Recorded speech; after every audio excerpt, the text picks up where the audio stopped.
जिन राहों से तुम गुजरो उन राहों को भी ईद मुबारक। सो अस्सलामुअलैकुम पैणों ते परावो अहमद के मिनी व्लॉग में आप सबका वेलकम करती हूँ। आज ईद का फर्स्ट डे है। तो सुबह 10 बजे से हमारा दिन स्टार्ट हुआ। यहाँ पे मैं अहमद के बाबा के और अपने कपड़े रेडी कर रख रही थी। यहाँ मैंने अहमद को नहलाया, अहमद को रेडी करवाया। अहमद को रेडी करवाने के बाद रेडी होने के बाद अहमद ऊपर अपनी दादू को मिलने गया। उसकी दादू ने उसको फर्स्ट टाइम सुरमा लगाया जो कि अहमद को बिल्कुल सूट नहीं किया।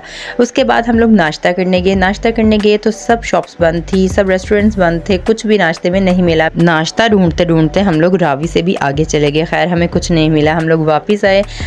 शाही किले के सामने हमें एक बेकरी मिली, जिस बेकरी से हम लोगों ने नाश्ता लिया। हम लोग नाश्ता ना मिलने की वजह से नाश्ते में हम लोगों ने सैंडविच खाया। सैंडविच खाने के बाद हम अहमद की छोटी दादू की तरफ गए। यहाँ पे अहमद अपने चाचू के साथ खेल रहा था। यहाँ से निकलने के बाद हम अहमद की नानू की तरफ गए। यहाँ हम सब कोशिश कर रहे थे अहमद का ईद शूट करने की, जो कि नाकाम कोशिश रही। खैर सो अम्मा के घर की जो सबसे पहले चीज़ खाई वो थी ईद स्पेशल सवैयों को इंग्लिश में क्या कहते हैं। उसके बाद आइसक्रीम खाई और चिकन कतलम्मा खाया। कतलम्मा किस किस को पसंद है, ईद पे तो कतलम्मा खाने का मज़ा ही अपना है। यहाँ अहमद अपने बाबा को कह रहा था आप तो गाड़ी रहने दी, मैं ही चला लेता हूँ। उसके बाद हम लोग गए रेस कोर्स जाके हम लोगों को कुछ समझ नहीं आई हम लोग कहाँ जाएं। वहाँ हम थोड़ा सा घूमने के बाद हम लोग सोच रहे थे कहाँ जाएं, बट कुछ समझ नहीं आ रहा था।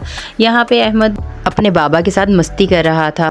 फिर मैंने अहमद और उसके बाबा की टिकटॉक वीडियो बनाने के बाद हम लोग झील के पास आ गए, बट अहमद की वजह से हम लोग बोट पर नहीं बैठ सके। उसके बाद हम लोग यहाँ बैठ के सोच रहे थे कि कहाँ जाएं, क्या करें। फिर हम लोगों ने यहाँ पे बैठकर सोचा क्या करें। सोचने के बाद हम लोग वापस अहमद की नानों के घर आ गए। वहाँ पे मैं अहमद की नानों के घर आए तो वो लोग अहमद की बड़ी आनी की तरफ जा रहे थे। हम भी उनके साथ अहमद की बड़ी आनी के घर आ गए। वहाँ से हम लोग निकले तो अपनी फैमिली के साथ हम लोग डिनर करने गए। मून मार्केट रेस्टोरेंट गए। वहाँ पे इतना रश था कि 2 घंटे के बाद तो डिनर आया। डिनर का इंतज़ार करते करते रात के 2 बज चुके थे। अहमद यहाँ पे अच्छा खासा सो रहा था। खाने की खुशबू सूंघते ही अहमद उठकर बैठ गया।